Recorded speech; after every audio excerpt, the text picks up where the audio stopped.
This is CGTN, China Global Television Network.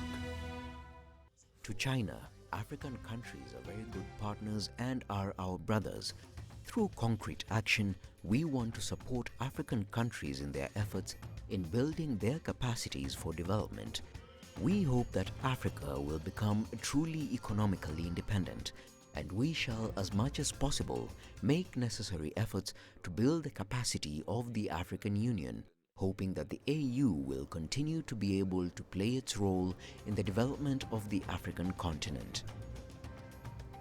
Chinese State Councillor and Foreign Minister Wang Yi is in Africa this week for a 5-day visit, covering Ethiopia, Burkina Faso, Gambia and Senegal, as well as an official visit to the African Union headquarters. Now, the tour follows decades of tradition by China's top diplomats in making Africa the first stop in their annual foreign relations calendar. Coming only months after the 2018 Beijing summit of FOCAC, Wang Yi's tour is expected to advance China and Africa's strategic cooperation and development, as well as kickstart the implementation of agreements reached at the conclusion of the 2018 FOCAC summit.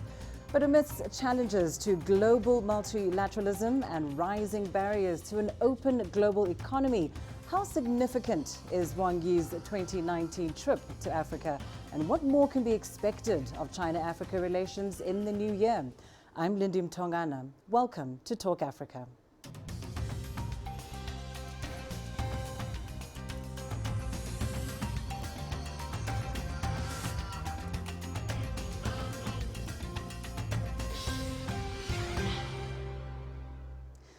Now, China-Africa relations have certainly increased over the years, culminating in China being one of Africa's single largest trading partners. However, speculation has been rife on the intent of Chinese investment on the continent, particularly the question of development financing. While in Ethiopia, Chinese State Councillor and Foreign Minister Wang Yi cleared the air on this issue, dismissing fears of the danger of increasing Chinese investment in Africa. Our Addis Ababa correspondent Girum Chala caught up with the Foreign Minister to get his remarks on this issue. Let's listen in. What is China's position when it comes to the issue of debt with the African states? Is there any tricky agreement as it's been claimed? You see, the temporary debt difficulties facing some African countries did not come up today or yesterday. They were built up throughout history, and actually, so far, the main data from so many African countries is still from the developed countries. And the second point I want to make is that the cooperation between China and African countries is a friendly cooperation of mutual assistance. It's a type of South-South cooperation, and we follow the principles of mutual assistance in having cooperation with African countries. And in helping Ethiopia and other African countries' projects at the request of our African brothers and sisters, and we only start those projects after we have conducted feasibility studies and scientific assessments and evaluations. So our cooperation is open and transparent. And certainly how to help those African countries overcome these temporary financing difficulties. I think the answer is very clear. That is, we need to help them build up their own development capacity so as to make sure that they can generate economic growth from within their countries. At last year's FOCAC Beijing summit, China announced 8 major initiatives to help Africa to do so, and I believe that through their efforts, many of the African countries, including those that are currently facing debt difficulties, will achieve new and greater development success.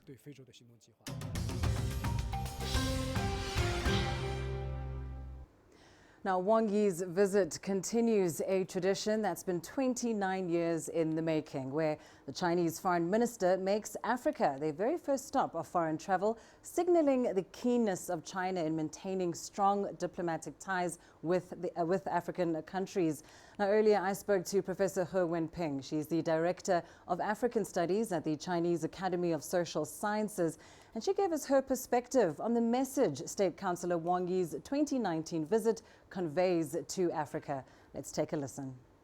Well, this message is very clear. That is to show that the Chinese government has been paying great attention to develop China-African relations because this tradition has been consistent for as many years, ever since 1991. So, every year the first visit given by the foreign minister is go to Africa. So we all know African countries now has been served as a very strong either political allies and diplomatic friends and also the economic development partner. In the past almost 20 years, especially after the establishment of China-Africa Cooperation Forum, and then China-African relations has been developed in a very rapid way. Early of September in Beijing, we also had this China-Africa Cooperation Forum, the summit. So during that summit, there are as many as 37 African countries plus African Union has signed this One Belt One Road co-constructing MOU. So which means now China-Africa has bound together even closer under this framework of One Belt One Road initiative. 2019 we are going to be the first year for this new summit after the summit in the last September. So that's exactly one of the I think the issue like our Foreign Minister Wang Yi is about to talk and discuss with his counterpart when he paid a visit to African countries. So because the first year is a starting year, so how to make those 8 initiatives becoming, the things happening in Africa. This is a challenge. Also, it's the thing we need to do. I would like to highlight those vocational training project because this is very key for any industrialization happening in Africa. So human resources training and also those technicians, people, improve this technical know-how for those African skillful workers. It's very much important, not only like PhD students, like some students learning like other social sciences, but now for the skillful worker, because they are the real forces now joining this like construction work, manufacturing industry. So all of that, this can be dealt with by a lot of training center or vocational school. Another thing, of course, is those continued infrastructure construction. We have seen a lot of ports still in the process of building, a lot of road and railway. They are still in the process of building, so they will be continued. So once this network of those infrastructure has been set up, and then there will be the very solid base for infrastructure to take off. Well, to help us unpack Chinese State Councillor and Foreign Minister Wang Yi's visit to Africa in the new year, I'm now joined by my panel of guests. Mr. Gabriel Idahosa is with us from Lagos. He's the current chairman of the editorial board and council member of the Lagos Chamber of Commerce. And also with me here in studio is Dr. Francis Onditi, an international relations expert and head of the School of International Relations and Diplomacy at Riara University here in Nairobi. Thank you very much to both of you for joining this discussion. Now, of course, Wang Yi's visit 4 countries over 5 days: Ethiopia, Burkina Faso, Gambia, Senegal. Dr. Nditi, let me start with you. Let's start, of course, with his first stop, Ethiopia, a country that's considered one of the best examples in Africa of bilateral ties with China. What do you think is the significance of including it in this year's itinerary? I think Ethiopia is very significant to China diplomatic relation in Africa. For many reasons, but I think there are 2 important reasons in the current world, where number 1 is China has invested heavily in Ethiopia. You remember the Addis-Djibouti railway line, which has cost China several billions of shillings. Actually, 70% of the construction of the railway from Addis Ababa to Djibouti, which is connecting Ethiopia, being a landlocked country, to the rest of the world, is actually sponsored by the state-owned bank, the so-called the Exim of China. So that is very, very important as far as the Chinese interest in Africa is concerned. But I think more importantly also for Ethiopia being strategically located, being the headquarter of the African Union, there's quite a lot of negotiation, bilateral but also multilateral negotiation that has been going on between China and African states.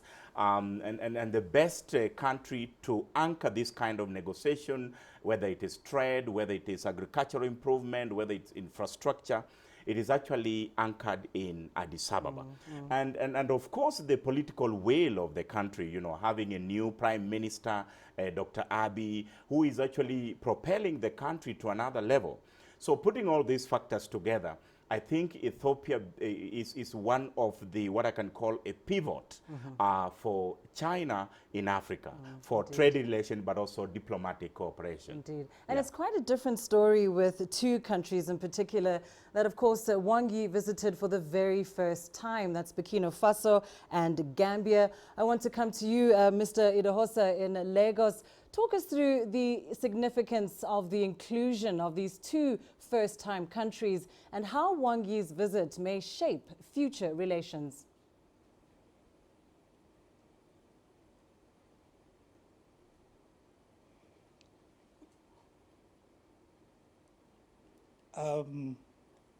I didn't hear that clearly.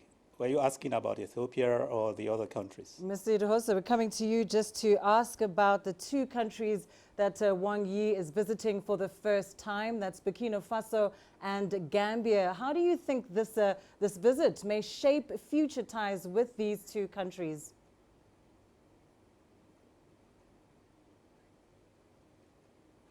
Okay, thank you. I get it now. These countries are in West Africa, and the Gambia is a country that is just coming out of a long period of pretty long crisis, political crisis, economic crisis. The country is now trying to reset its own development program. And so this visit will be very useful in helping the country to address key economic issues. They have infrastructure issues. They have a long period of decay of existing infrastructure, which they need to rebuild, and they need to also look at their social services. So this is an opportunity for Gambia to start a relationship with China that will impact all their development going forward. For Burkina Faso, it is a landlocked country. It has access to seaports from either the two other neighboring countries, and so they need a lot of infrastructure to take whatever goods and services from their country to seaports through all neighboring countries. They need to address significant infrastructure issues within the country themselves. And so it's an opportunity also for Burkina Faso to look at what China has done in other countries, look at how they can get benefit of the kind of investments that China is doing in other countries, but also learn from the experiences of other countries. Some countries have had mixed experiences, like there's the concern about the size of projects, the capacity to service the debts, for example. So for new countries like this, they can properly assess their capacity, decide how much they can carry in terms of projects that are to be financed by China. But they can also expect China to encourage private investment by Chinese companies. There is a feeling that we need to have more Chinese companies do a lot more equity investments in Africa beyond debt finance investments. So these are opportunities that these new countries will have in the context of their engagement with China. And I just want to turn now to Senegal, of course, staying in West Africa. Let me come to you, Dr. Onditi. Senegal is a country that has, over the past decade, become incredibly close with China. We know, of course, that it will be the next FOCAC co-chair. And when that meeting comes to Dakar in 2021, it is the very first time that it takes place in West Africa. What is the economic and the political significance of Senegal to China? Lindy, you remember Senegal is the first country to sign the Road and Belt, or rather Belt and Road Initiative, which is a very important mega project of China in Africa and also globally. So, you know, Senegal being the pivot of China, so to say, in West Africa, it's very potential because other than just signing the Belt and Road Initiative, there is a lot of potential in terms of the way that country governs its resources. That is already an attraction. It's a social capital for China, because then the investment that China is making in that country would actually be accrued to some economic and also social benefits to the people. But I think also the investment of China in the West African country, in Senegal, in health, in agriculture, in infrastructure, and in fact, one of the reports has indicated that actually as a result of the Chinese investment, more than 5,000 Senegalese have actually been employed in medium and small-scale enterprises that have been established by China in that country, or through the bilateral cooperation that has existed for some time. But I think I needed to mention that given the fact that Senegal is co-chairing FOCAC, and FOCAC is one of the framework of development of China in Africa. It's a great opportunity for China to build on that, on the gains that FOCAC has made for the last 16 or so years moving forward. Because you'll agree with me that FOCAC is one of the framework of economic development that has seen African growth and the investment of China in Africa at a very high speed. So building on that, Senegal becomes just one of the pivotal, country that China would want to build on for the investment and also the social capital. Well, of course, we know that the 2018 FOCAC summit ended in September 2018 with a pledge of $60 billion US. And of course, the 8 initiatives, a plan to implement initiatives in infrastructure, trade, green development, peace and security, all of that to take place from now and in the next 3 years or so. I just want to stay with Senegal a little longer. Mr. Idahosa, talk us through what you think the key areas of implementation will be in Senegal coming from that 2018 FOCAC summit.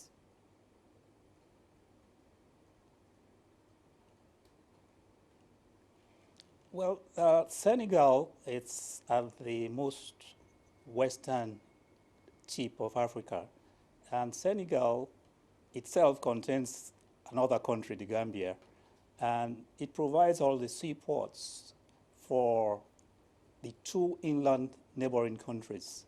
So the infrastructure and economic activities in Senegal significantly affects about 3 or 4 other countries in West Africa. So it's not just about West Africa as a destination, it's about what Senegal means in the context of the growth of West Africa in the region. So the impact of those investments are not just in Senegal itself. It is affecting practically 3, 4, 5 countries. Senegal is at the middle of the maritime traffic between Europe and West and Central Africa. So Senegal is a major logistic region by itself and a major logistic point for a lot of business, whether by road or by rail. So the investments in rail will take goods and services to at least 3 or 4 other countries. The same thing will be the investments in all the seaports. They will take investment opportunities to other countries that are able to now import products and services at much lower cost than having to go through much longer routes if they try to go through some other countries. Yes. So the impact is very significant beyond Senegal as a country. Very significant indeed. Well, at that, on that note, let's take a short break now, but do stay tuned. We will continue exploring the significance of Wang Yi's visit of Africa in 2019 in just a moment. Stay tuned.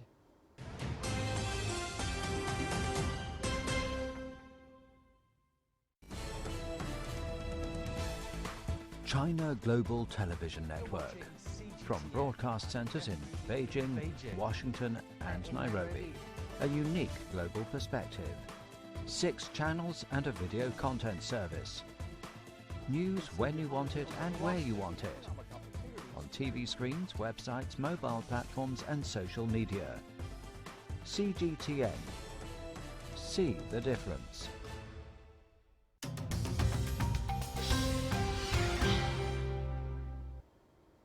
Welcome back. Let's continue with our discussion. My guests are Gabriel Idahosa in Lagos, and with me in studio, Dr. Francis Onditi. Dr. Onditi, I want to start with you again. Of course, China's interest in Africa has not gone unnoticed on the world stage. In fact, in 2018, we saw state visits from the likes of France and the UK. The year ended with the United States finally releasing its US-Africa strategy. Are the close ties between China and Africa making other world leaders a little nervous, and if so, why? If you ask me, is Chinese entry in Africa a threat to the world? The answer could be yes or no. You could decide to say yes, it's a threat, but in which perspective? I think for the last several years that world order has been led by the West. There have been lessons that have been learned, and those lessons in most cases have been quite retrogressive, sometimes not progressive. And the Chinese approach and model to development, you know, the shared future that the President Jinping mentioned during the BRICS, but also during the FOCAC, it's a philosophy that, in my view, augurs very well with most of the African development, thinking and, initiatives. For example, the Ubuntu.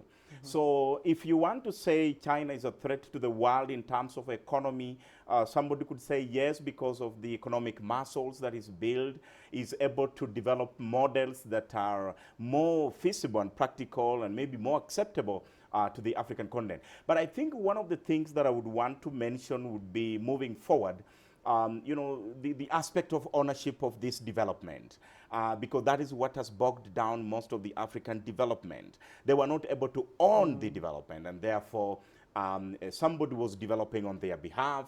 Eventually, it was realized that Africa was not making any progress.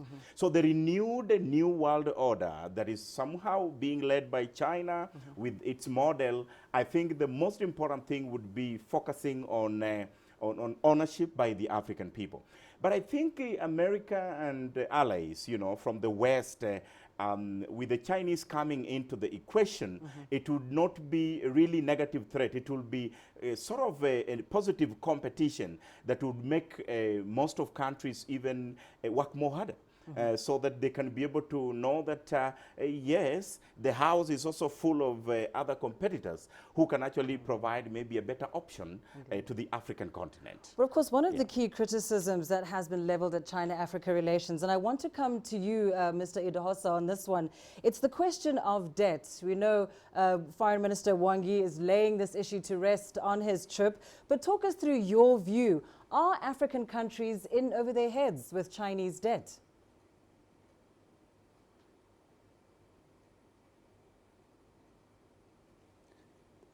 The Chinese debts, actually starting from the point of whether it's a threat or not, what we have seen is a lot of balance in investments in Africa by China that balances what has been done before now. So it's not so much a threat, but a balancing of opportunities for African countries. As far as the debts are concerned, that comes from these investments, it's pretty much up to most African countries how they manage these debts. We must remember that before Chinese investments came into these African countries, most of the countries were already indebted, significantly indebted to Europe and the multilateral agencies. And so it's not like these countries did not have any debt, and then suddenly a lot of Chinese debts came in, and then it's becoming an excessive burden. On a case-by-case basis, a lot of African countries have been able to balance their exposures and manage the debts. A few countries have not done that well, but it is a matter for a country to determine what amount of debt they can carry and how they negotiate the terms. Right. It's not a blanket case that a lot of the countries have significant debt problems. There are 1 or 2 or 3 countries that may have debt problems, but they are not also related to the fact that they are indebted to China.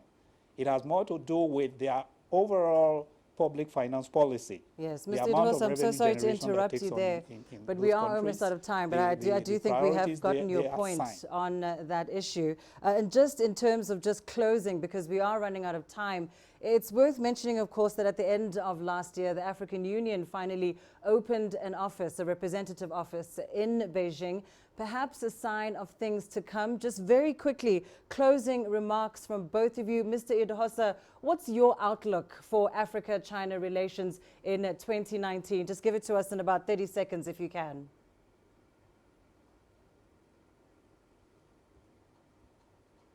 Well, the outlook is positive. It's enabling, it empowers African countries to alternative sources of cooperation, of investment, and of growing their economies. It is that is the most significant point, that Africa now has options. They are not locked to just the options of one particular region, that is Europe or Asia. They have opportunities from both regions as sources of development and investment in Africa. Thank you so much, Idahosa, Mr. Onditi, Dr. Onditi, rather. Your closing remarks, the China-Africa outlook for the year ahead.